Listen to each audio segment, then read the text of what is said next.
Today on Archon's Corner, we talk about why you suck at KeyForge, the fire sale event, plus a new AC event coming up, and a bucket of spoilers. Feel something inside me say, I really don't think you're strong enough now.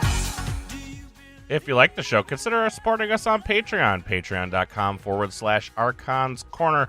For as little as $1 a month, you can help our dreams of keeping KeyForge alive. Also, don't forget, you can get your Archon's Corner merch at Spreadshirt.com. Sit around and wait for you. Well, I can't do that. There's no turning back. I need time. All right, what's going on, everybody? I am the one, the only, the WOOKIE, joined here by the normal posse. We got Drazcore. Oh, guys. We got Ewok. Hello, KeyForge community. We got Z. I thought you were going to skip me again. Yep, No. that's me. No, I would never skip you, Z. You hold a special place in my heart. You were my first love. These are lies. Oh, yeah, they are. And we got Dr. Sheep.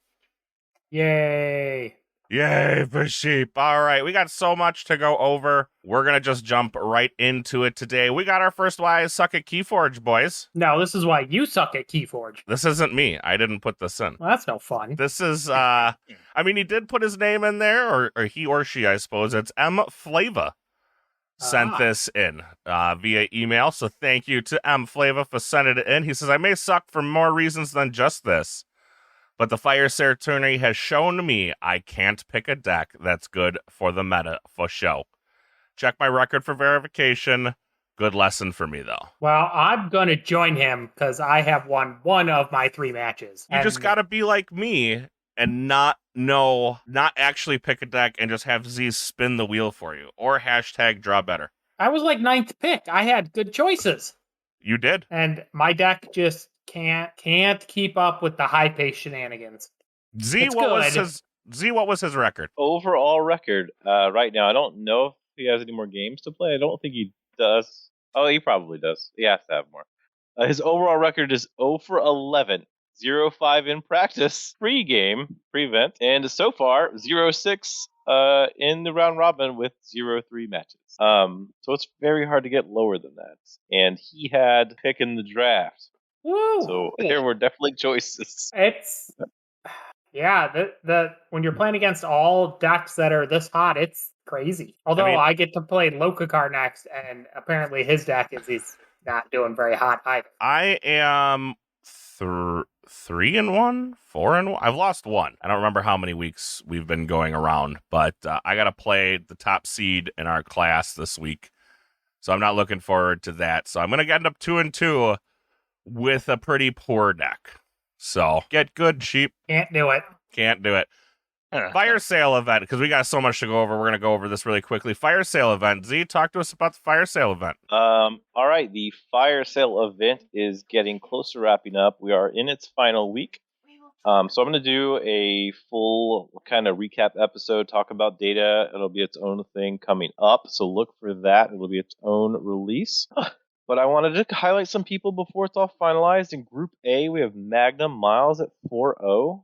So we've locked, obviously, to advance. This is breaking news just in. I didn't even know this prior to like 10 minutes ago. Group B is locked and finalized. The 2 people advancing are Throat Wolf and Z Awesome, which is my son. Literally just found out 10 minutes ago while we're prepping for the cast. So that's super exciting. That group actually had 3 people that locked in at 3-1. So they made a triangle of who beat who. So went all the way to net points, which is keys forged. So the top 2, Throat Wolf and Zawsome, have 7 net points. And Red Train, very common, local to AC, plays in lots of our events, got edged out by 1 net point at 6 net points. So that's a rough break. But yeah, 3 people in that bucket were 3-1. So that is some pretty top competition there. Going to Group C, we have Philly number 1 at the top spot at 3-0. That does lock him in for a slot. Group D, another AC regular, is Hiram Graph. 4-0. Perfect 4-0. That is beautiful to see. Whew. Group E is all locked up. We have second act advancing at 4-0 with the 39th picked draft in the event. X-Ray Creator with the first in the entire event is 3-1. So in the same bucket, we had the number 1 drafted deck who went 3-1 and the 39th picked deck who went 4-0. So I think that speaks quite a bit for as far as like what pick you got in the draft, as far as you're likely to succeed. There was just a lot to pick from, even in the late stages. Hey, Z, what was the name? The name of that 39th deck? Maybe just we'll come back to it. But what was the name of it? The name of the 39th deck was Miss Gazatom, the High Strung Sculptor. Oh, was that it? Okay, I thought it was a different deck. Okay. All right. Keep going. It's real close to the other one at 38. All right. But yeah, I'll give. All right. I got you coming.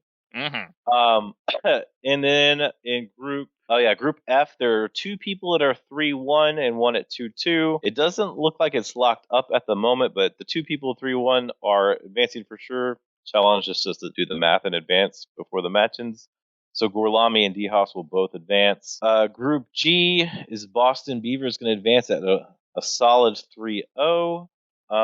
Although there are 2-2-1s, so I guess there could be some kind of triangle action going on there. But I think it's pretty set to be him. Group H is the final group. It is also finished. Frozen Tauntaun is advancing at 4-0, and Ocean Archon beats is 2-2 along with Creative Chaos, but Ocean Archon had beat Creative, so Oceanside Archon advances as well, along with Frozen Tauntaun, who's a Houston local. So good job for Frozen Tauntaun. In this last grouping, Group H, is our buddy here, Drazcor. And I think he wants to share something about not only his experience in going to the last of his bucket, why he may suck at KeyForge. Yes. No, I have a very similar story to our listener who wrote in about deck selection. Now, I think I selected relatively late. Now I'm trying to remember what I was. I was 31st. Okay. And but there were plenty of good decks left, and I was hemming and hawing as to which one I should pick. Now, at the time I was on vacation, and so I couldn't, and I didn't have very good internet, so I couldn't really like practice any of the decks. But still in the pool was my own personal deck, a deck that I own and open from the fire cell. And I was like, well, maybe I should pick that deck. It's my own deck, so on and so forth. But then I was scrolling through the decks and whatnot, and I think I did what I sometimes do. I see, I was going to say janky combos. It's not that janky. These are all strong decks. But I see like a fun, cool combo. I was like, ooh, I could try to make that happen. That seems like a lot of fun. And so I picked that deck, and it didn't go great. I came in the last position. I picked a deck with very low C, and the only clear was an Axiom, but the number of decks, which I could have looked to see what was already picked with Saurian, was very high. So my Axiom was close to useless in a number of games, and I just couldn't get rid of those Saurian boards, and so I made a pretty bad meta pick, and I was kicking myself on the pick because my own deck, Philly No One. See, what is Philly No One's record right now? Oh, let's see. I want to be clear that people understand that it was picked 7 picks later. Yes, at pick 38. It's called Alnek of the Critics Bridge, and Philly No One is currently 3-0 and guaranteed to advance into the top 16. I was chatting with him. He was like, "Oh, this is your deck." I was like, "Yes," and then he keeps winning. I was like, "Oh my gosh!" And I kept losing. But great job, Philly, and you now join the list of players who have played Owlneck far better than I have. So congratulations, Philly, on doing well with Owlneck, and I hope you take the whole thing down and I get back in it with Almec. So what I saw here, which was interesting, was Almec also has a C of 8. So that hurts a little bit more, Draz, when I'm looking at it. But it does have a gateway, which is a much better clear versus your Axiom. So all of that fits in, and it's great to see kind of how these decks are shaping up. I mean, if we want to rub this in a little bit more, I played Alnec when you unlocked it, like when you shared it in the chat, and I had a pretty good record with it. Like, I liked it quite a bit. So, I don't know. I don't know if I want to say my record with the deck on the air because it's pretty bad. It's 6-12, Z. Oh, That's what I am in competitive with Alnec. I have not played Alnec well. That other weird deck that you're like, I don't really like this. I've played way better with that other one with the low A, whose name I can't remember right now. But maybe you're just so in tune with the draw better concept. Maybe you just need a janky deck so that you can draw better to win. I think so. Like that weird janky no A deck, I've got, I don't know, 60-some%, close to 70% win rate with. Nice. All right, that wraps up that part. So let's get into the new event that we had posted. Patrons got first dibs at this event, as patrons always do for ours. So check out our Patreon over at patreon.com/Archons Corner. Z, tell us about the new event that's going to pop off after the fire sale. All right. So we're going to post registration for this today. I'll put it here in the Discord. I'm sure Wookie will put it somewhere on the Facebooks or the Twitters or whatever all this other stuff is that I don't know anything about. It is called Reaper of Archon's Corner. Has an entry fee of $10. It's going to be 64 players. Let's just get to the variant because actually before we do that. The variant, it is a 64 shared SAS climb. So let's talk about what that's going to mean. Each round, starting with a SAS cap of 64, each player will choose a deck from a shared pool of decks to compete. And then each round, the SAS cap will increase by 5. This shared pool is kind of a way to make there like an equitable approach because there are some people that didn't want to play Sealed. There's some people wanted to play Archon, but didn't want just the best decks in the world to come in and smash them. So I figured out this is a way to kind of even the field because everyone's going to have the same pool. Where do you think we got this pool of cards, Wookie? I don't know. Where do we get Dan's Shredder bin? Well, I thought about it. We're playing this event through Archon's Corner. Yeah. We are representatives, so we all have decks. Oh, so you took all of our decks and then kind of like found out 64, found the pool there? Well, they'll have It's just all of our decks. It's just all of our decks. So we have a neat little hyperlink for that. So all of our decks are from all 5 of us here. You can sift through them and pick any one of them. That way we don't have to worry about deck checking or like worried about sealed pips and all of that craziness. If it is in that bit.ly that we're sharing, you can pick any of those decks. So at 64 SAS or below would be round 1, then 69 or below, round 2, etc., etc., etc., all the way up to 99, because I think there is at least one 99 that you could pick from in the pool. It's not mine. So that's no comment about whose it is. So that kind of gives us sorry. Got something in my throat. A progression experience. So let's get back to the regular details. The date is the 24th of September at 10 a.m. We had a very small window as far as what that looks like. So there weren't many days that we could do this because we wanted it to be before the Gamefound, because we're going to talk about it on the pricing. It's going to be all in one day. The tournament structure is double elimination with best of 1 matches. Each round will be 35 minutes. With double elim, we're looking at 6 to 9 rounds, depending on attendance, with pretty much the expectation that the later rounds will probably go much faster. That's generally how double elimination goes. Let's talk about prizes. Let's see. I think JR was pretty excited about this as a prize idea. JR, what do you talk about the number 1 prize if you are first overall? If you are first place overall, you earn $150 Reaper of Aember pledge from the KeyForge Gamefound campaign. That is absolutely amazing. Like, we're going to pay for you to go ahead and take everything from the pledge. And right now that continues to increase dramatically. But I mean, if you have not seen Gamefound campaign, please go check it out. We'll talk later on that. but the Reaper of Aember it's just such a really cool set. Value. Should we go into like what it actually entails, or Well, just go just check it want to out? be clear, this is going to be a pledge that we're going to add on to one of our pledges, so it isn't going to Yep. come with all of the extra bonus stuff. Yeah. Because you only We do get need to be that clear about once that. per pledge. But Well- with the go ahead. I'm sorry, I don't mean to interrupt. What we could do, I don't believe the Archons Corner at gmail.com has pledged. Kind of talked about this in the chat. I in no way wanted to intentionally deceive GG. You have multiple people in your house that might not be pledging right now. I don't. So if we can find a way for another person with a name that is not already pledging, that is something that we can do. As of right now, we're not guaranteeing. But if that happens and it ends up being extra, then that would be a great bonus. But we can't guarantee it at the moment.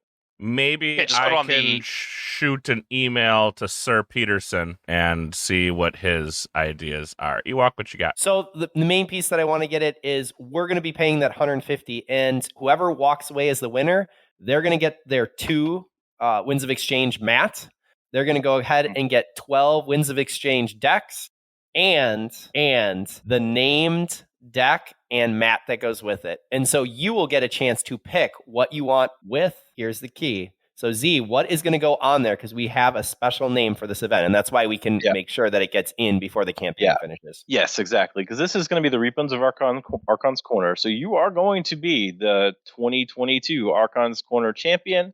We're going to work with the winner for the exact finalized name. But right now, our working title will be something to do with AC Champion, and then there's characters left that our winner can play with. Or it could say Archon's Corner Champ, and then have very few characters to work with. But it will have AC or Archon's Corner in the title, and where we will work with the winner to find something cool that symbolizes like what they did in this event on that day. Because they're being part of the campaign, they're joining a fun event to, support the game. The whole point of this campaign is to find a fun way to get more money into the Gamefound to support the game that we all love, and do it in a fun way that is executed in a very short timetable. Since we had just learned about it, we just thought about it. I got some feedback from our AC community. We had enough interest to give it a shot. So that's what we're going to do. And someone will walk away with a piece of KeyForge / Archon's Corner history that they'll just get to hold on to. And, knowing all of the luck on our show, the deck you get from this is probably going to be better than all of ours. 112 And then you're going to come back and win our Archon's Corner custom deck event, which we've already said we're going to have in the future. And how cool will it be to win the Archon's Corner custom deck event with the Archon's Corner champion custom deck? Mhm. It's like winning the Super Bowl in your home stadium. Yeah. Crazy. That would be a thing. And today I did learn that Dr. Sheep, in his Martian generosity, is going to add a Fuzzy Gruen to the prize pool. So second place will be vying for that Fuzzy Gruen. I think I covered all of the grinding details. There's some other stuff in here that we've already talked about. Just for clarification, we expect around 20 participants, and that's mainly to cover the pledge and the multiple shipping, because we have to pay for it to get shipped to us, and then we'll ship it to you. If it is a non-United States winner, they're welcome to attend, but they will need to pay for any shipping and costs above and beyond what it would cost to ship to a U.S. winner. And for each 10 participants over the 20, we will add additional prizing. Most likely the first place prize won't change, but we will then be able to prize out third, fourth, etc. And we will talk about what that prizing will look like as people register more than 20 or more. Once we hit 30, we'll let people know. Any questions from the peanut gallery here about the event? Get extra money, or are we just going to put more money into the pledge and do add-on stuffs as prizes? I think that's what we'll be doing. Yeah, that's the goal. Anything, like, as those increments occur, we're just going to increase that prize pool as add-ons, which most likely it'll be decks. I mean, there's that. We literally spent a whole cast talking about the Seeker of decks. Like, that is the pledge we would be aiming to add on. Well, even their new $17 decks, which we'll cover later, would be cool. Yes, we will. So look for it on the 24th at 10 a.m. Central Time. That's when the actual event will happen, but look for it in Discord right away to sign up. Yes. All right. Thank you for joining us this week. You can catch us next week if you're not interested in spoilers, because that's what we're about to go into, and there are a lot of spicy ones. So for those that are sticking around, Here we go. Hello? Can you guys hear me? Yep. Yep, the All right, Berserker token. Let's start again. So Brick Nasty is the is the card we're going over right now. He is a 5-power Brobnar card. After another friendly Brobnar creature fights, gain 1 Aember. I dig him, especially with our new spoiler card we had, Berserker, who comes in ready and enraged right away. I smell Aember in Brobnar's future. Ewok, what you got? So I think what really jumped out at me for Brick Nasty was this is falling in a common slot. So it's giving the fight effect that Brobnar wants to fight, but there is an immediate static gaining Aember. So I love this. The other item that really jumped out at me was the attribute of being giant. There's quite a few Brobnar interactions with giant, but again, being able to fight, gain Aember, that's what Brobnar wants. That's what was desperately needed, and I love seeing it in the common slot. Yeah, Z, you had something you wanted to add into here too? Well, he's off posting his event now, but Oh, he's off he was posting. his saying work. Yeah, he was hitting your Berserker combo, right? Because that's lots of extra fights. But then the Goblin gets better because Skirmish is reusable, so you can get some more Aember with those Goblins that otherwise 2-power Skirmish we're not too hot about, but if they make Aember when they do it, now they become really good. This is true. All of it. Brobnar seems to be on the rise. Like, I want to put a question mark on that because I always think we see these Brobnar cards and they work in theory, but then not in practice. Because I remember us being like super pumped about the pledge and might makes right, and it just never kind of really panned out the way we thought it would. So, Drazcor, what's up? Well, so I actually do really like Mike Makes Right. I think it being a rare is just in so few decks and makes it challenging, and it needs better other cards to help it out. But Nasty, I really like this card. I think in part I just love saying Brick Nasty. I love the flavor here.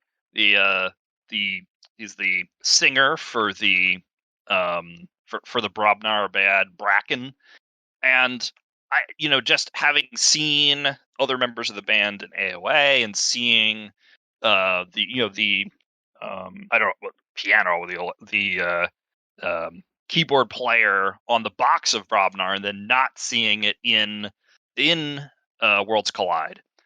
It makes you wonder a little bit, like, was this one of the cards where they were like, well, you know what, that's too powerful for Worlds Collide Brobnar, was the thought, and they pulled it out, and now GG or somebody at Fantasy Flight was like, you know what, I'm putting it back in.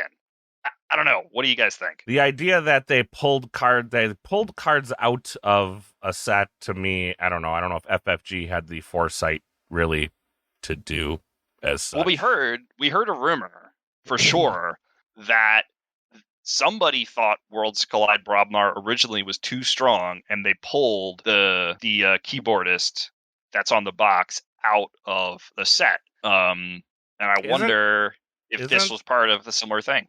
Isn't that on a card? It's on the box of the display.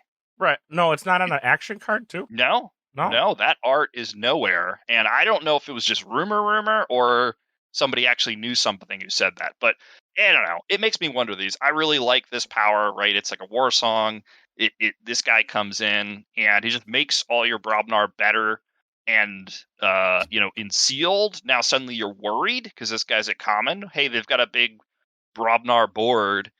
They just called Brobnar, but if they drew Brick Nasty and just plays him out next turn, they're gonna kill all my guys and get a bunch of Aember, right? That can be a big deal. Yeah, like you mentioned, you doubt they had the foresight of that, but I can speak on that based on something that we know that seems ridiculously stupid that we know. We know in AOA, they specifically went out of their way to code Mugwump not being able to be in the deck with the card that makes you fight over and over and over and over again. Someone's got to know that card. It's AOA card. So. I don't remember what the card is called, but I know it's a friendly Brobnar creature gains fight, ready and fight with this creature. Yes. Into the fray. All it does. Into the fray. That. Thank you, Ketsa. Mugwump and Into the Fray were specifically coded to not be able to exist in a house in Brobnar together. And honestly, it would have been rare to happen in the first place, and even if it had happened, it's not that insanely good. And they did that. So, like, what they're saying is maybe this was the card that they thought was too good to be in the worst house set combo ever is very possible, right? Because, like, even if that Into the Fray thing happened with Mugwump, it still isn't even as good as Gangernaut, which existed in the set. Like, so I think it is very possible that they did that kind of code algorithm tweaks, which is not something I'm a huge fan of. That's also why I'm super excited about something we're going to talk about in the next block. Less restrictions in the code being able to generate decks would be great, because like there'd be less of potential that could happen. All right, let's move into the next spoilers. Mr. Ewok Europe. I will say I want to see multiple brick nasties. 2, 3. I'll fight in 5. game 3. 5. There you go. All right. So Z, I know you're back. Do you want to take Disciple since you're back after posting our Reaper of Archons corner? Or do you want? I have it too. You got this. Go All ahead. right. So Disciple is one of our new Sanctum token creatures. Human monk, 3 power, 2 armor. Disciple cannot be used if it has a non-monk neighbor. Interesting. It happens to be our linked rarity, and Batriel of the Gray happens to be Uda's linked to as the rare, and that is a 3 power, 2 armor, reap, ready each disciple. What do you guys That think could be of gross. this combination? That could be gross. I mean, make a bunch of disciples, because we know that. Well, I mean, I guess it really depends number one, which house disciple. Gonna try to say this right because I'm saying it all wrong right now. So we know that the tokens are coming in the house that has the most token interaction, right? So Unless there's one of these rare linkers and that overrides that. Right. So I gotta pipe it here. To Okay. clarify what he's trying to say, we know that there is a higher likelihood of the token generating house. It is not that definitely the one that has the most tokens. Thank you. Okay. There's very different things. Thank you. I Go ahead. appreciate your help. Because I was trying to say it and the words just were coming out and it didn't really work out. So, but Bartaro, am I saying that right? Probably not. Nope. Batariel. All right, so probably your Sanctum house is going to make a whole bunch of creatures, which means it's going to be disciple next to disciple next to disciple next to disciple. I could see this rule of 6ing real quick because, you make disciples, the turn previous, which doesn't seem too crazy. Maybe put your Batariel out and then reap, Redium, and reap again. I could see this getting out of control fast if you don't handle her. Also, if there's a lot of extra monks in the set, does have a ton of monks, so you can potentially, and not only that, there's a lot of ready. Well, Sanctum has a lot of ready and fight, correct? Previously, yes. Yep. So it's not going to be a whole lot of ready and reap. So, Ewok. So I guess what really jumps out at me is when we create our tokens. Now, it can be in the off house, but that should not apply to your rule of 6. You can go ahead and generate them, but it is the action for being able to reap. So if I have, let's say, 10 disciples out, you produced a ton of them, that is where the rule of 6 is going to come in. I can only reap 6 times, or I could fight. Even that, though. So I think that, in my opinion, this card has a little bit of an issue. Sheep, I think you're hitting on it, so why don't you go and take that over? I think this card is not good. I'm not happy here. This speaks NARP levels of bad. No. Get off my show. What? No. It can't be used if it has a non-monk neighbor on either side of it. So there are plenty of cards that manipulate how creatures line up. So then there's going to be a lot of situations where this disciple may not be used. You're going to have to do a lot of board curation to try to make sure this works. And then when the grade comes down, like you're saying, it's not ready right away. I think this is too what's the other card? The Moorwolves were not very good, and they feel like this to me, and Dan? I'm not impressed. Dan, I need you to apologize to NARP right now. Sorry, NARP, his you're feelings big are and hurt. dumb. His feelings are so hurt right now. All right, Z, tell me I'm stupid. All right, you're stupid. Thank So the value of tokens ultimately in this game, some of the tokens do some really crazy stuff, which we're about to talk about later. Like you win this game by normally forging Aember and making keys. So it's going to come down to whether the tokens can reap or not is going to mostly define whether they are good or bad tokens. A couple of them are going to be outside of that general use, like Lord we've already talked about, Scout we've already talked about. They have other intrinsic values other than reaping. So at first, I was kind of annoyed when I read the token, but then, I'm thinking about the math of how it works. I'm thinking about how the game is played. This is actually way better than NARP because assuming you have a close to or roughly even distribution of token makers, you're making the tokens constantly. So as long as you, or like not constantly, but consistently enough, as long as you realize that you're going to make X direction, whether you choose left or right, all of my tokens are going to be that way. It's only ever going to be one of your tokens, no matter how many they are, that you can't use. And there's like maybe 5 cards in the game, the whole game that your opponent can play to mess with your battle line. So we don't even like necessarily tech our decks we choose for Archon versus very good cards that are multiple of in the game. 5 cards, and none of those 5 cards are terribly good, by the way. So yeah, I guess it depends how many other cards in the set actually care about battle line. Yeah, and we haven't seen any that move anybody yet, and I don't think we will because it's just not a common mechanic. But at most, only one of your dudes is not able to be used to reap. And going back to the value of being able to reap, you're talking about a token that is 3 power and 2 armor. Like a long time ago, we talked about damage actions in the game and the ability to do 1 versus 2 versus 3 damage. After you get above 3 damage, very few cards are killing the thing without an extra amount of effort that is also like often not easy to replicate turn to turn to turn to turn. So I have the Disciple pretty high up on my actual list of value of tokens. I don't personally like Batarial much at all. Batarial does get answered before you come back to Sanctum. So as far as a linked thing to the tokens, not a big fan of Batarial. The Disciple as a token itself, I think actually has a much higher token value than most other tokens, because it is almost guaranteed you're going to get extra reaps out of them throughout the game, as long as you're generating a normalized amount of tokens compared to other decks. And that's why she's stupid. New segment. Say this one isn't going to work. Sticking with mine. My story. Yeah, we know that Mars adds some ability to move stuff around and things like that. I know whether or not it will have that in this set. Star Alliance had a little. We don't know whether or not that'll be in this set. So that, in one sense, it could be a difference maker, although realistically, how many folks are going to be trying to bring those cards? So maybe it's not functionally going to make a huge difference. And I'm going to be running decks that only generate tokens. I don't know what y'all are talking about. The only creature on my board will be a token. Nice. Let's go.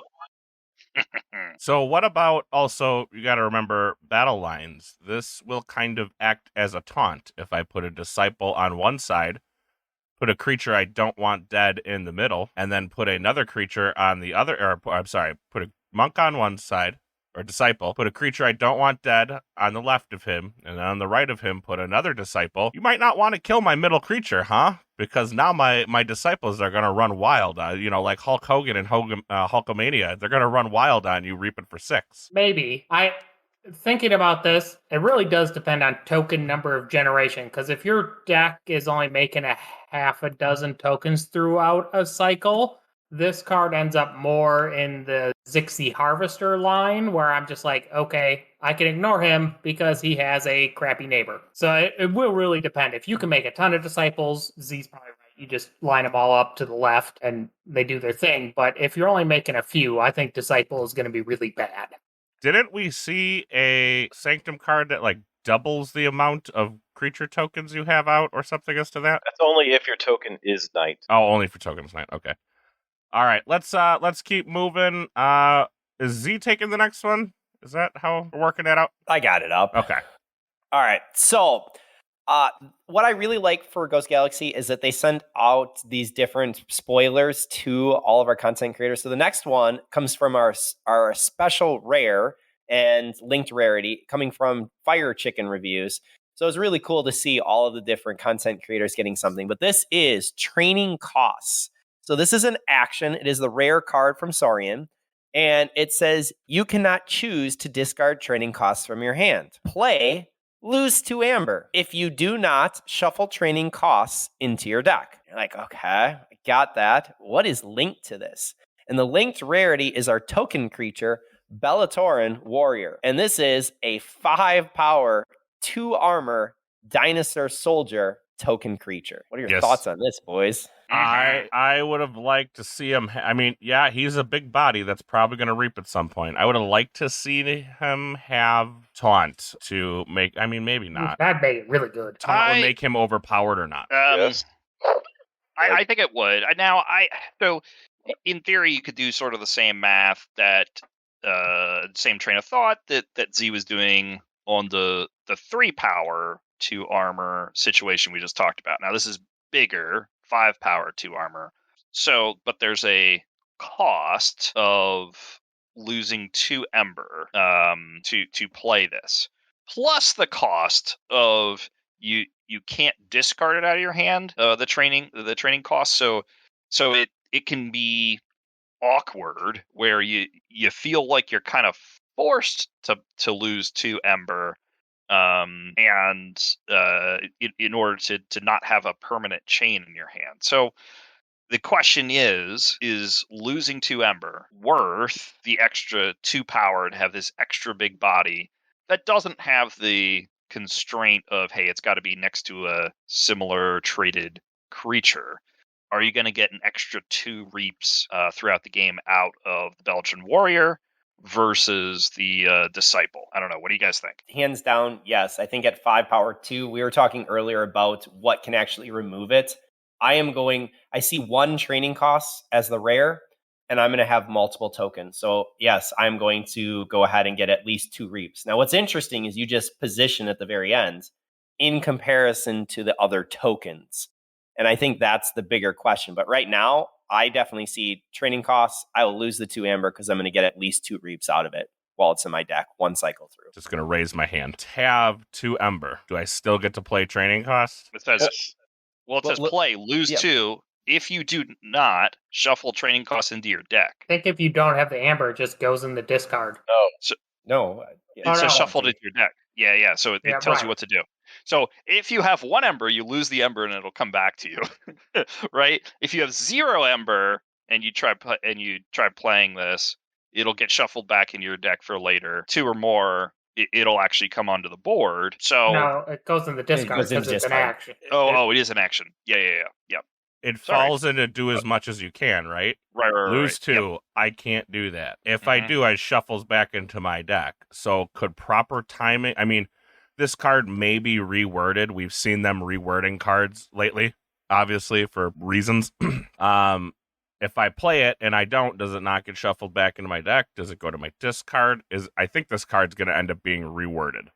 I think it makes sense how it's written. Yeah, once you actually read it correctly, which I did not the first time, but I think... And I have no Ember, and I go, training cost, what happens to it? I can't lose 2. I can't shuffle it back in my deck. Does it just go to my discard pile then? Why can't you shuffle it back? It says lose 2. If you do not, which you did not lose 2, shuffle it into your deck. I am now ashamed. I now as well read that card incorrectly. We all started wrong. This card comes down to how many effects are there going to be around that let you bury this by making it a token, by archiving it, whatever. Like there could be effects. I've on our Discord said, this big dinosaur is okay, but he's just kind of okay to me because he still just dies to any mass board clear. Right? He can be 100 power, he can be 2 power. Well, no. Once you get over 3, once you're 4 to 10 power, it kind of becomes like gateway kills everything. And I don't get too excited about it, but I was thinking about it again. 5/2 is pretty darn sticky. Like that, it's got to be a full on board wipe, and most decks come with that we're seeing come with 1 or 2 full board wipe cards. So, like if you put 4 of these down and they have to board wipe and then you get to come back and put 4 more down, it's really powerful. And, other cards like Red Alert needs, you need to be outnumbering them by 7 before they can kill these things. So they are going to be pretty tough. I think the big question I want to see is what is the C in this new set and what key cheats are there? If we have key cheats in some of these houses, these token creatures are ridiculous, to say the least. If there's no key cheats or very few, or the C is limited, it's going to have an impact. But that's where I'm really curious because I have not seen a lot of C and I haven't seen a key cheat at all. Maybe these 80 plus SAS decks, because they have 30 C, will become real because you'll need it. Take us into Absolve. All right, I have Absolve, which is a Sanctum action card. Comes with the Aember Pip when you play it, and it says play, heal 1 from each creature. Each creature healed this way captures 1 from its opponent. This is a super blurred card, so we're not 100% sure this is what this is. It's one that was blurred in the back of a Gamefound picture. But so it's kind of like the opposite of a Cleansing Wave in that you capture instead of gain Amber. But this is 2-sided, right? So if your opponent has a bunch of damaged creatures, they capture. So maybe this is like the opposite of Pandemonium, whatever you want to think about it. It's really finicky is how it feels to me. Therefore, it will be. Yeah, I don't like this one. I see this and I miss both City State Interest and Cleansing Wave, right? Like it's sort of halfway in between, and it doesn't do it well. I'm not excited about this, and we think it's a common, right? So yeah. Think about 3 copies of this that you have to discard because your opponent has 5 damaged creatures and you're on check. Yeah. This feels bad. At least that is an Ember Pip, but yeah, even with the Ember Pip, you're gonna not want to play it. Sometimes. It's gonna have the ability to get captured. Play it for the Pip and then get it captured. You guys gave me the bad card. Thanks, guys. You're welcome. We do it because we care. What do we got next, Draz? All right. So we're going back to the Merchant House, the Compact of Ekwidon, for some very, very interesting cards. Now, this token creature is something that I saw people asking for on the AC forum. And it is called Strange Shell. It is a 1 power, 4 armor token creature, a beast. It says Strange Shell cannot fight or reach. Well, that doesn't sound good, but wait. It says action, put Strange Shell into your hand. So, right, we were talking before about how you're taking your cards face up or face down off top of your deck, putting them face down out on the board, and some of those are going to be good, some of them are not. You basically get to choose which ones you get to pull to your hand, and you get to choose, right? It takes 5 damage to kill these bad boys. You get to choose which ones to take at which time. So it's kind of like almost, but a little more killable, a little more removable than your archive, right? Only really a Desania and a couple cards go after your archive. But this will fall to board clears. But I like that part. But wait, there's more, and then I'll let these guys talk. So this is, we think, a linked rarity back to Mollusk Collar. Ekwidon dude with like a weird underwater pipe situation. Flute pipe situation he's blowing on. So he is a 4 power, 4 armor creature, and it says Reap. For the remainder of the turn, each friendly Strange Shell gets +3 power, which is going to make it a 4 power, right, and 4 armor, and loses all abilities. So it's going to turn these guys into fighters, right? 4 power, 4 armor. It can fight down your opponent's 4 and below to their good stuff. Draskar. Or Reap. It's going to turn them into Reapers. Yep. 100%. Yep. Like when do you fight over Reap unless you have to kill the witch? Well, we know about the witch, right? Got to kill, must kill witches must die. Mm-hmm. And you get to choice. When you have 3 bricks in play, that's the answer. Mm-hmm. Mm-hmm. You just got to say get Rukia, because that is the characteristic that's there. Shout out to Wild Wormhole, who got that preview for the linked rarity. I guess for me, what I really like is when we're talking about our archive, you can get a polluted archive. And here, this strange shell really allows you to hand select the card that you want. Oh, I want my Aember control card.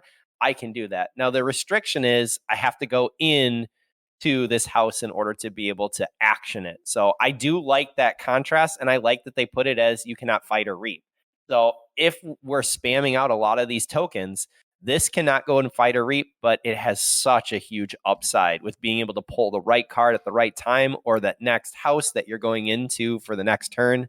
This is a phenomenal token that I'm super excited about. I agree. I would like to follow up with the last part of this, not to overkill this token too much. Both Draz and Ewok pointed out the onboard archiving. What's even greater about that is not only is it that very selective archiving, only what you want, it directly combos with 2 cards we've already spoiled for you. So like you're obviously going to be using the action to either push tempo by playing more Merchant House cards that turn, or grabbing one of your cards you need for the following turn, whether it be Aember control or a board wipe, because game state, you need that card back. It directly combos with the ones you don't care about. Like you're going to get some of these cards you don't want in your cycle, you don't care to return to your hand. You already have Generous Offer at common, which was destroy a friendly creature if you do steal 2. You also already have Mass Buyout as common, destroy each creature. Each player gains an Aember equal to half the number rounded up. Both of those are directly comboing with the versions of the shell cards that are face down that you don't care about, because they are already ways that are killing your tokens, because they're not going to be that incentivized to kill these tokens, because again, 4 armor, that's a lot of effort. So I just wanted to point out the combos with stuff we've already spoiled in this house. And I think the only thing said that I didn't like hearing is that, it's not ever going to be a bad thing to come back to the Merchant House, because who is going to not want to call the best house in the future? So just saying. I'm just saying, if they'd made this Omni, this would have been the best card in the game. Mm-hmm. Oh, yeah. Should we go into election? Go for it. Otherwise known as Glossowani. No? What? Yeah, that's. I mean, it's a Polish. translated card. It's Polish. Oh. So, election. Get a Pip of Ember every time you play it. It's a law, for what that matters. Each creature gains Reap. Put a for or against counter on election. If there are 6 for counters on election, destroy each creature. Destroy election and each creature. If there are 6 against counters on election, destroy election. So, I can't, because of token creatures, right? And we're going to have them all over. I want to say this is, if this were previous sets, this would be a very slow board wipe, possibly, like, maybe a turn or 2. And not only that, you have no control over when it goes off. But with the amount of token creatures and the new 48-inch oversized playmat you're going to need, you might be able to play this and use it almost immediately. What do you guys think? It's a card. Thanks. I don't know. Ewok, you say bad. What's up? I say bad. When I first read this, I really wanted it to go ahead and say Reap once 6 total counters are out. And so all I would have to get is majority, meaning 4 and 2. So this was my total glitch when I read this card, and it does not say that at all. It says if there are 6 for counters or if there are 6 against. So that means you have to be able to get 6, and that's just too much for this to be able to have an effect. It's too far out there. You're basically not able to do it on a turn that you're playing it, in my opinion, unless you already have control, which frankly, if you have control, you want it to go against, so you're destroying it. And what I need to see is that I can spam out a couple cards, play it quick for the board wipe. So I was disappointed to be able to see this card just as it is. It's not for me. Yeah, this is like a bad version of the big one. Yes. I like the big one. It does remind me of the big one. But I do think this is mostly bad in that, right, for the most part, you want to use a board wipe when you're behind on the board. Card is, unless you have 6 guys ready to go when you play this one, you're going to be, your opponent has a lot of creatures out. If you got 6 in Saurian ready to reap right then, you're not going to clear right away. you're gonna give your opponent, who will probably have more guys, the ability to say no. So it's mostly not good, but right, one of the cards we had talked about in contention for best card in the set, Scout, right, which or now I think it's called Prospector. It's renamed to Prospector, right? Token creature, 1 power in Ekwidon, destroy, draw card. So if your opponent actually doesn't have enough creatures to put a whole bunch of tokens out here, and you can then go into, you can go to Ekwidon next turn, reap a whole bunch with your Prospectors, blow up your whole board, draw a whole ton of cards, play a whole bunch more stuff. Like, in that scenario, could be good. But I think most of the time, Could be a scenario where you could reap 6 times, but still be so far behind a board you'd want to blow it up. occasionally. This could be a scenario. It's pretty unlikely. Scout also, I think, makes this very plausible. I need all those, I have 6, 7 scouts on the board. I'm gonna blow them up, draw 6 cards. Yeah, that's what Yep. Trascore was saying. Yeah, I agree. There are scenarios where you want to blow up your own board, and I think Scout's like the biggest one. So I'm gonna hope this is one of the cards that was spoiled by the Polish translation, which, as we understand, is the original FFG designed cards being localized. That maybe they just trash this thing and we never see it. it was revealed by the Polish community. What Go do you ahead, got, Z. Z? To be clear, we're saying GG. If you are changing anything, please change this crap. The card sucks. To be abundantly clear. Remember, Seconded. Richard Garfield said there needed to be bad cards. I don't know if they need to be at rare and Rookie. in a. Yeah. There are no bad cards. There are just bad players. Not according to you guys. According to you guys, my NARP is a bad card. And I'm hurt on the inside. Z, what do you got for Adult Swim? All right, we have Adult Swim coming out of the Fish House. Haven't seen a lot of fish stuff, and some of the stuff we've seen has not been great. So let's see what we get here. It's Adult Swim. It is an action from the Fish House. You get an Aember Pip, which is always good. Play, put each creature with power 3 or lower on top of its owner's deck in a random order. So it's a bounce back, kind of a brain drain bubbles version of Warrior's Refrain from back in the day. So this returns all of their tokens to the back top of their deck in sealed play. Returns, I don't know, a good half of the stuff you see in MM to the top of their deck. It's important that it does not return Infernus to the top of their deck, so that is real good. For that part of that. Returns like all of AOA to the top of their deck? All of AOA people play. Yeah, pretty much. But all of Including AOA is play effects too, though. That's one of the things we were talking about. This card puts play effect creatures. Like a lot of 2-3 power creatures have play effects. So it puts them back for another round. like Helper Bot. I do think this is a specific card that we're starting to see that its value is increasing if the token is on house. And I say that because, like, in general, the tokens that we know of, the one token we know of for fish is 2, so it is 3 or less. When you're on the active house, if you're going to return all tokens to the top of your deck in a random order, you get to basically choose which of your tokens are going to go back, kind of like the Strange Shell we just talked about. Because if I have Priest as my token, which is the only one we know, it's 2 power, I can fight all of the ones that I don't want to be drawing in my next turn, then play Adult Swim, and then I know I'm drawing this card, and this card, because I just controlled which of my tokens were going on top of my deck. So I think this is a card that is increasing in value significantly if the token that I'm playing with is the Fish House, especially because it's a common. You're going to get to see a lot of these cards. That's my thoughts. I will say that I liked the aspect of the humor that's here. It definitely plays off Adult Swim. You can also see as a teacher here, this adult is talking to the kids like, no, it's just for adults over here. Shout out to Time Shapers who had this spoiler. It was really neat to be able to see. I also like that there's no chains that are here. And based on the tokens, I think that is an absolute must. If you had chains on this, that would really hurt it. But to put it back random, you're essentially returning it. And this does get around that big scout feature that you're talking about for the destroyed effect. So this is something that will have some value. Yeah, I like this a lot. Go into Yixel, the Iron Captain. Ewok? Yixel the Iron Captain is a Mars creature, and it's a Martian rebel, 4 power, 1 armor.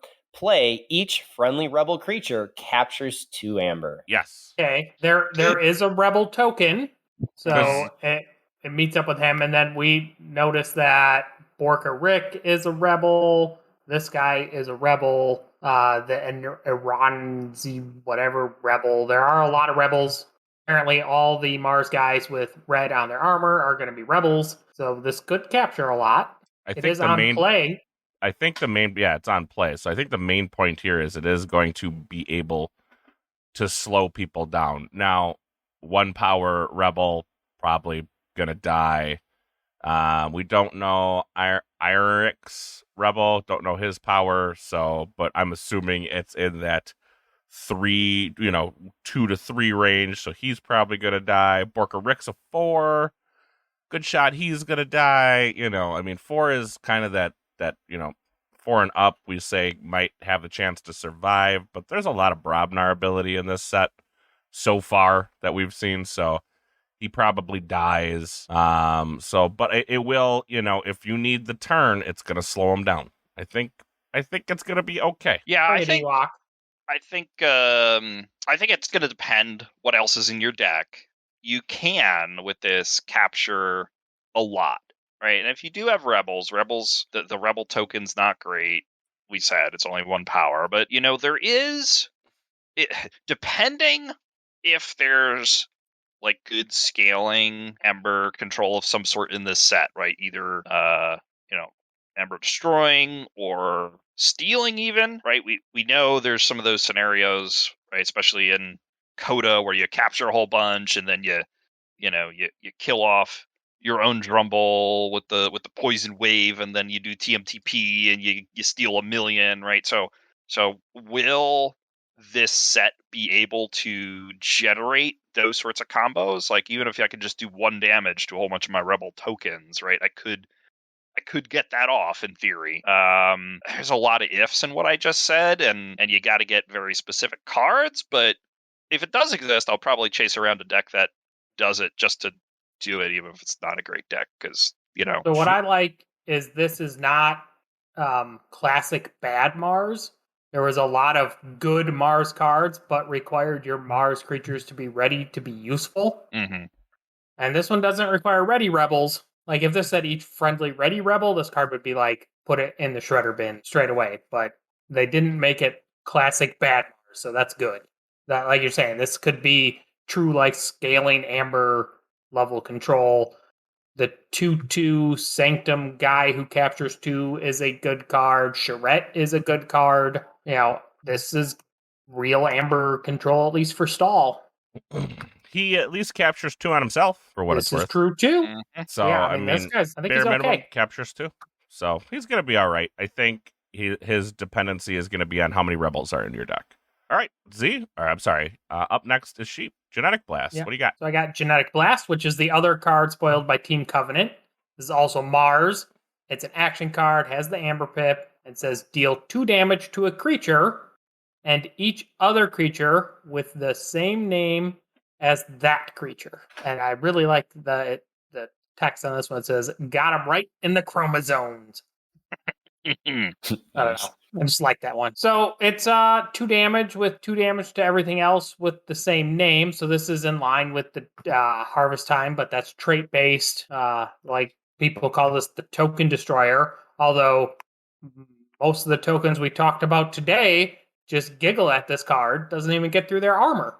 So this is not quite the Token Destroyer, but 2 damage across the board will clean your own scouts out, kill all of their daughters. I don't know. It's Amber Pip, easy to target with card. I like it. Z, what you got? Yeah, I think this is one of those cards that's going to be great in Sealed. Outside of Sealed, it's an Amber Pip, because you're going to have too many varieties in decks. But inside Sealed, we've seen, like, if they keep Sealed the way it was, like, you get 3 decks and you pick one, right? If we're talking about organized play, inside Sealed, we like I did some math earlier. It was only 16 tokens, but out of the 16 tokens, this would have killed 11 of them. That's a really good ratio if you're talking about a sealed one where you had a limited amount of deck choices. You only got the 3 tokens to pick from in the first place. So I really love this in sealed. Outside of sealed, this is not a card I'm going to be looking for in my Mars suite. And there are some Mars cards I really like. I know I didn't really talk on the Ixal Iron Captain side of things, but I think the Martians have a lot of potential as far as generating tokens in general. And just having any kind of Aember control at all is a good thing. And the Captain did that. We're starting to see something like that. So not at that excited about Genetic Blast. It's even at commons. You're going to see it a lot. At least it does 2 damage, so it's like half of a Twin Bolt. So I think that'll be what happens most of the time in just open play. But in sealed, I would love to see it. So like at common, I'm going to want to see Mars in my sealed pool on all 3 of my decks. That would be a happy day because you're going to get multiple Genetic Blasts, and you're going to be able to blast the heck out of your opponent. I think the big thing that we're all missing here, deal 2 damage to a creature in each other creature with the same name as that creature. It doesn't have to be their creature. It can be yours. So if you have a scout, or I'm sorry, now prospector, in your deck and on your battle line, you could kill your own scouts to draw a bucket of cards. A literal bucket. I have 6 scouts. I'll kill all my scouts and draw 6 cards to continue playing my Mars turn. This could add efficiency dependent on what your token is again. Yes. Yeah, you know, It to go get certainly your could. key abduction, right? We don't talk about Bruno. I mean, we don't know if it's in set. So maybe? Please, GG, if anyone's listening, add key abduction to this set. Please, please, please, please. Now you got to use this card to damage all your own 3 power tokens, so you can come back to our really bad Sanctum card and absolve. Okay, that's your multi-turn crappy combo of the day. You're fired. I mean, I think Lokakar's gonna beat me with that one day, and I'm gonna be pissed. dependent on the token, it's going to have the ability to be good. Dependent, obviously, this could get real interesting in sealed play because you have a scout, or I'm sorry, that's going to take some time getting used to. You have a prospector, I have a prospector, all prospectors die. Or, in the case of like, we have the same tokens and we're killing everything. But I'll reap with mine for, 3 first, and then just make sure you're not reaping on your turn with all of yours. I think it could be interesting and fun. I'm not saying it's going to be, it's not going to be like high level, but I think it's going to have its uses. Do I get to go next now? Yeah, The you next can. one? Yeah, go ahead, Ozzy. You got All right. the good stuff. Here we go. All right, so we have this thing now called Norbin's Cavern. It is an artifact. It's a location. It says each friendly Amberling gets +3 power and gains skirmish. So we have to ask ourselves, WTF is an Amberling? And don't worry, GR, that stands for freak. What the freak is an Amberling? Thank you. All right, so let's look at Amberling. It is a token creature because it is linked to Norbin's Cavern. All of these little Amberlings come from Norbin's Cavern, so after we read this, we're going to all realize wherever Norbin's Cavern is, we just all need to go play KeyForge there because it's real easy. So an Amberling, 1 power token creature. Amberling cannot reap. You may spend Amberling as if it were Amber in your pool. When you destroy it, ignore wards. So basically, it'll go straight from your battle line to your discard pile. In place of each Amber, you use an Amberling to forge with. So we're making tokens, hopefully every turn, because that would be the most fun version of this set. And when you go to forge your key, if you have 3 Amber in pool and 3 Amberlings, you remove 3 Amber from your house card, you remove 3 Amberlings, put them in the discard pile, and you forge a key. Oh my goodness. I could talk a long time about this, but the way KeyForge is played in the current iteration, power cards are Too Much to Protect, Doorstep, Bait and Switch back in the day, things that make your key. Yeah, the new Bait and Switch, things that make your key costs go up. Like, this means that they basically have to kill these little suckers every single turn you make them, or it is going to evade tons of things that we do in our regular competitive KeyForge games to prevent our opponents from forging. Again, I could talk forever, but I'll let some other people give it a go. Sheep, you mentioned something. Look, what else you got here? Like this card is amazing to me. I'm just hoping they have a Hypno Beam style card that just steals all of your opponent's tokens. Mhm. Yeah, no, this. You're right. This thing just gets around. It gets around steel right so well, and then there's no downside to the card that you can see. It can't reap. That's a thing. Well, but- even certain things you don't talk about as much because you mentioned the steel stuff, like Effervescent Principle is like way less effective here, right? Submersive Principle is less effective here. Shatterstorm, to agree, would be less effective here. The Brobnar Aember Crush would be less effective here because if you just have 6 of these dudes, you're forging a key.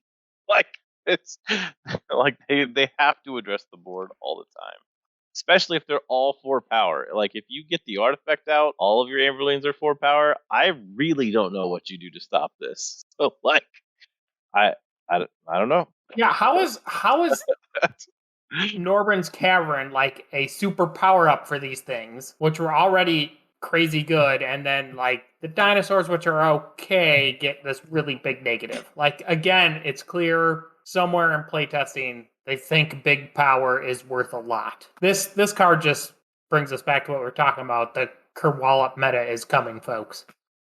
Well, hold on. First or last. Pump the brakes, kiddos. Number 1, this thing dies to me farting. Like, it is a 1 power. How many farts a turn do you got in you? At least 1. That's all I need. I mean, I might die to you farting too. That's his snoring, guys. That's my snoring, yes. You will die to my snoring. But it is a 1 power. I guess Aember is now a creature, too. But it is 1 power. Which means anything you put on this thing and Norbran's Cabin is not out becomes a liability at that point. Especially, I mean, depending on where it's coming from. How is it a liability? It's just a creature. It counts as Aember. Mm-hmm. So, I mean, like, you have to fight instead of reap. Like, correct. This is just good. But if it has... I mean, it's like Aember control because you're going to be fighting the stupid little things. Creatures are going... How are we going to get Aember on Emberling? Oh, you may spend Emberling as if it were Aember. I see. It's the Aember. I see. I understand. Like, this is kind of similar as if it said, put Emberling into play ready. Emberling can only reap, and then it is destroyed. This Ember cannot be stolen, removed, discarded. I mean, not quite, right? Because you blow it up before, so maybe it's not quite. But, like, you can't capture this thing. It's only 1 power, but like now they have to deal with it, right? In the normal ways that deck wants to deal with, you have a lot of Ember. They can't use that normal way, so I think it messes with the game plan of your opponent's deck as well as counting as Ember. So it seems real good. So again, reading the card tells you what the card does. There's been so many cards which say like you may spend Ember on creature well, I guess it's just Shrix, and I'm still got a little PTSD from my game against McBluffin. But I read it as you can spend the Ember on Emberling as if it were in your pool. No, then this card would just be meh. That's why I was like, this is a liability. Why are you all like goo goo gagaing over this thing? No, like the Mars card that says every time you discard a Mars card, you generate a token. I can see turns where you go, I got 5 Mars cards in my hand, but I'd just rather have 5 Amberlings. Yeah. Chink, chink, chink, chink, chink. So yeah, like opposite public service announcement from before. GG, please don't mess with this card. Mess with it.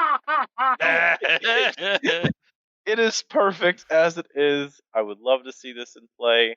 And on a separate announcement, please back our Patreon. We need to purchase Hooked on Phonics for some of our cast here.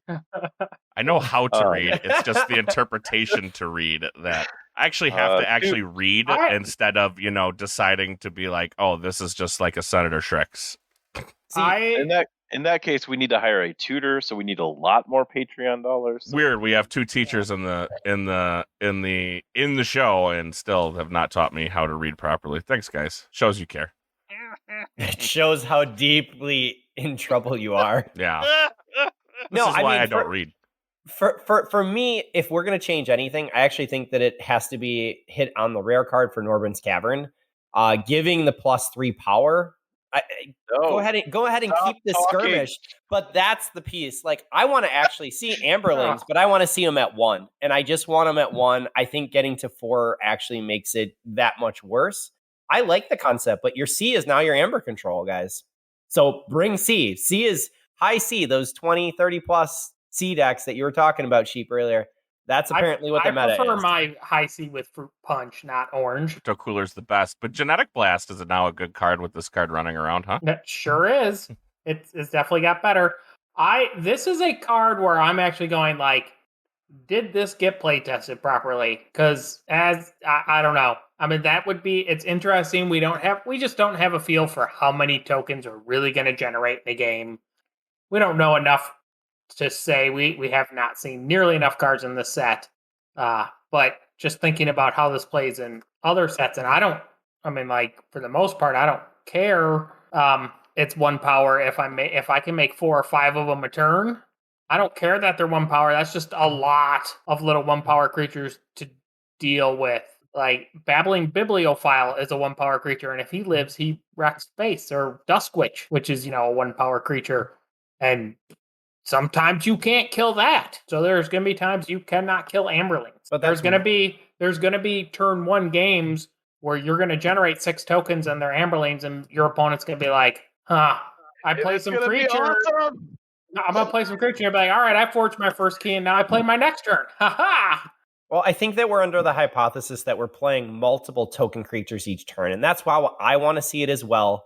But if we are not, if we're only producing, let's say, 3 tokens every 2 or 3 turns, that's different than 1 token. Like, looking at the 100%. numbers, we have to be able to see what the token generation, but seeing that we can produce a large amount of them from certain cards, being able to see some that produce, that is where this set is going to hinge, in my opinion. But I'm going to say it again, I want to be able to produce token creatures every turn. I think that's what this set needs. Those aren't going to become Tark because you're going to have token creatures per cycle now. Yes. Because that is the thing. It's like a cycle through your deck, how many token creatures does it make? If the average is 6, I don't know if it matters. If the average is 12 to 16, like, oh my gosh. With Ewok, though, like, compare this to, like, MM. Yes, there were MM decks that did not have enhancements that were okay and competitive. Like, there are competitive MM decks that don't have any pips. But they're just not as fun. Like, they just aren't. They're not as exciting. They play more like, Worlds Collide or Vanilla Coda. I mean, that just doesn't have the excitement factor moving forward and seeing what, like, this kind of unique game can bring us. I know I said earlier, literally in this block of our cast today, that I don't like the tweaking with the algorithm too much. But if they're going to tweak something, that is something that I would like to see. Because like that alone, like doing that to Dark Tidings could have fixed a lot of things. If in Dark Tidings, every single house in the deck had 1 card that could raise the tide, all of the average decks would be drastically better and more playable on average. But they did not do that, and you ended up with a lot of decks that don't even raise the tide in the whole 36 card suite, yet need yet have 12 cards that need the tide to be raised to be good. So that was a huge miss there. So I think that same miss would happen here if you end up with decks that don't generate a good amount of tokens. So I would like to see some kind of algorithmic effort to be like, okay, each house can generate at least X amount of tokens in every deck. So the average for MM on pips was 11 or 12 when we had calculated it. That, I'm going to be honest, if I saw 11 or 12 ways to produce tokens throughout a cycle. No, it's 11 or 12 per cycle, I think, because some cards will make more than 1 token, just like some cards generated more than 1 enhancement. Correct, but I'm saying if we had that as an average, that would be a great starting spot. And some decks being more, some decks being less, great.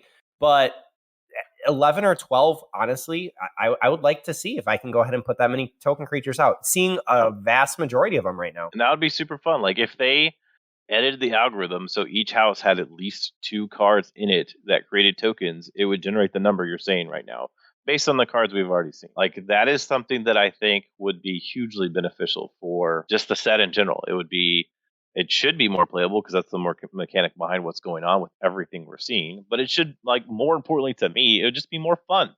Like, you get to see what it's designed to do in a very fun and entertaining way. That just would really push C hard, I think. Like, C would become even more important, which we kind of already talked about and we already expect.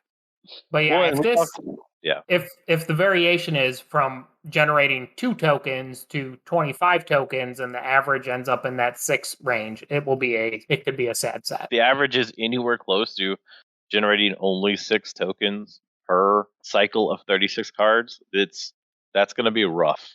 Like, you're going to get a lot of decks AOA level, or I guess Dark Titans is here, so like Dark Titans level of decks that are just not fun to play. Yeah. The other thing is arc scores are now not as nearly as true in this set when a percentage of your deck is going to get played face down as a creature and you're never actually going to use it through a cycle. Yeah, I think the weight of your token is, like, I don't know how DOK would even possibly address this, but the token's actual weight is huge. Like, it is deck defining. Like, this is going to be the card you play the most, period, is our hope, right? Good luck, Nova. Yeah.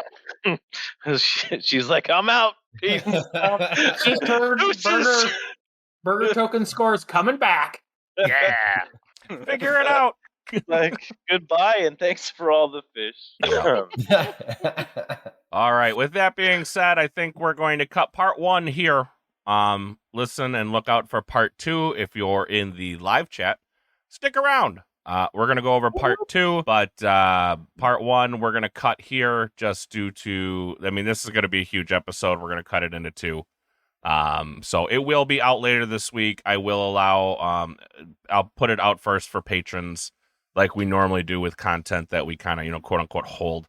So patrons, you'll get a little bit of a head start on it. So if you want to just binge it back to back, that will be possible for you. If you're not a patron, well, look for it later this week.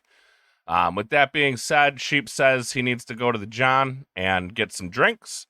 I think that's true for the rest of us. So I think what we're actually going to do for the people in the live chat, what we're going to do is we're going to cut it here and we'll be back in a few. Yeah, I'm already Johnning. All right. Well, that's all. Oh my goodness. Well, but cut it. when this releases, Gamefound campaign's still live. So if you haven't pledged, go do that. We're going to talk about it in the next segment. So definitely listen and participate in Reaper of Archons, because why not? Why not get your own deck that's named after going ahead and winning and participate in a fun event where you're seeing all of our decks and choosing, hey, what do we have? By the way, thanks for scanning through my decks and finding good decks for me. But no, it's great to be able to see all the excitement that's here behind KeyForge. You guys are doing a great job, so keep it up. Keep checking out those spoilers. It's a phenomenal time to be a KeyForge player. I think we need to keep track of whose deck is used more. So everybody use my decks. Then that'll be on Z to break down that information, because that's kind of his. Mm-hmm. I am not doing that. Oh God.